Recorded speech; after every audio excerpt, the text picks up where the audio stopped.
ஆழ்வார் எம்பெருமானார் ஜீயர் திருவடிகளே சரணம். மணவாள மாமுனிகள் அருளிச் செய்த யதிராஜ விம்சதி. யஸ்துதிம் யதிபதி பிரசாதினீம் வியாஜஹார யதிராஜ விம்சதிம் தம் பிரபன்னஜனசாதகாம்புதம் நௌமி சௌமியவரயோகி புங்கவம்.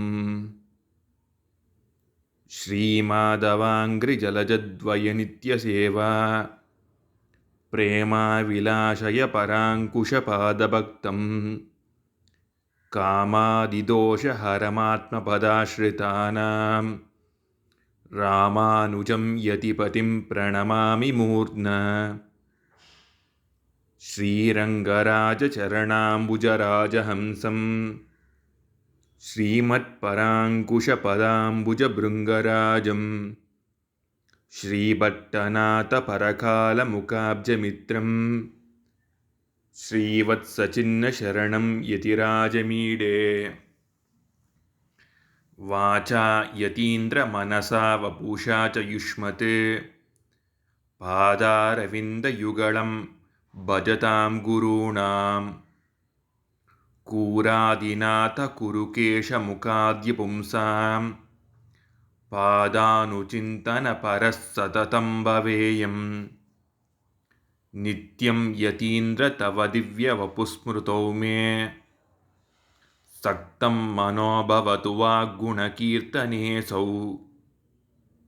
कृत्यं च दास्यकरणे तु करद्वयस्य वृत्यन्तरेस्तु विमुखं करणत्रयं च. अष्टाक्षराख्यमनुराजपदत्रयार्थ निष्ठां ममात्र वितराद्य यतीन्द्रनाथ. शिष्टाग्रगण्यजनसेव्य भवत्पदाब्जे हृष्टास्तु नित्यमनुभूय ममास्य बुद्धिः. अल्पापि मे न भवदीयपदाब्जभक्तिः शब्दादिभोगरुचिरन्वह मेधतेह.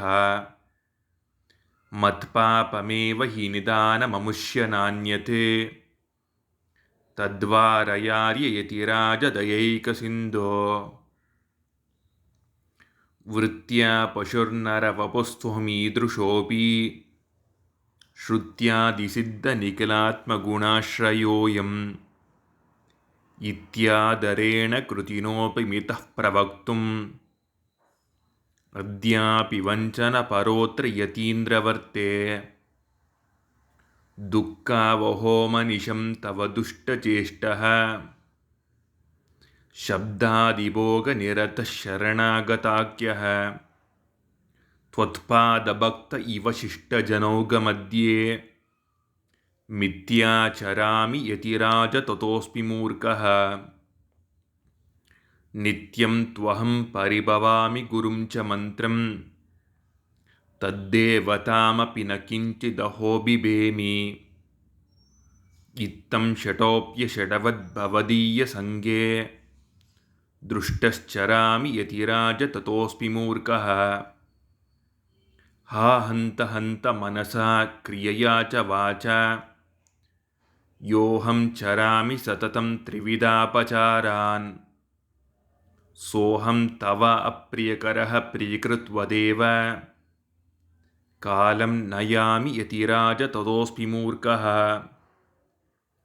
पापे कृते यदि भवन्ति भयानुतापलज्जाः पुनः करणमस्य कथं घटेत.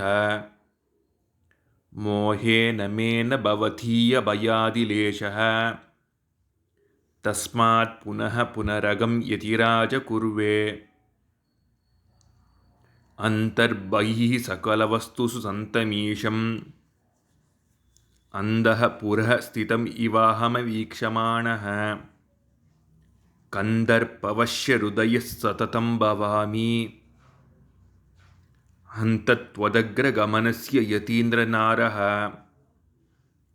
तापत्रयीजनितदुःखनिपातिनोऽपि देहस्थितौ मम रुचिस्तु न तन्निवृत्तौ. एतस्य कारणमहो मम पापमेव नाथ त्वमेव हर तद्यतिराजशीघ्रम्